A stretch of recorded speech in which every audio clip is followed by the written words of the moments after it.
harp in chords. Day and night seem quite the same, spent watching trains he can't afford. Life for him lies equidistant between a rock and a hard place. He strums with his autonomy, his harp and guitar bass, but throttling monotony defaces his art's place. After many a hysterical, regrettable, blind rage, he learnt to play his heart away. He was taught by a kind sage to offer orphanages torches for the doors of cynics' porches. Some children are born to serfs, and others buoyant to oil barons, handed to the planet gallery from an oil palette, taught to pray and to obey their saviors and lords, while these adults riding trains are deaf to their imminent lords. Their earphones attach them like umbilical cords to their iPhones, and I'll cut that loose with the trivial sword.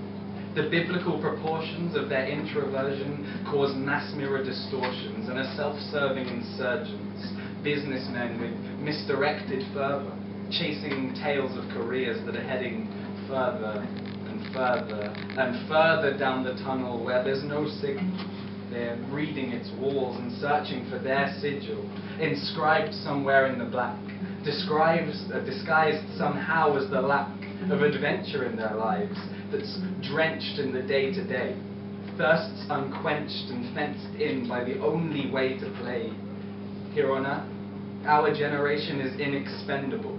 Our children will rely on us to ensure that they are sendable to the rest of the cosmos, expanding in red, that for now only exists here in the harp player's head. And that the harp player isn't fed, he also isn't dead, treading water like a duck just to make a little bread. But the alternatives, the ifs, the buts, and the instead, like giving up, turning and embracing death, are only feeding his thought.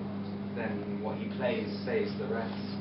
A story manifests from the breast through the heart of sound, yet still the child is told that it is best he invest his pounds somewhere else, and that nowhere do angels exist on the ground. And the child's puzzled as he wonders if there's more he hasn't found. Perpetual awe will force eventual apathy, crying wolf in the dark, drawing conceptual tapestries. His smouldered head he will solder to the bed. In a vain attempt to sleep, he will be sacrificing sheep. Because the underground busker, plucking at his harp in chords, was just passed by day and night, just left to watch the trains come.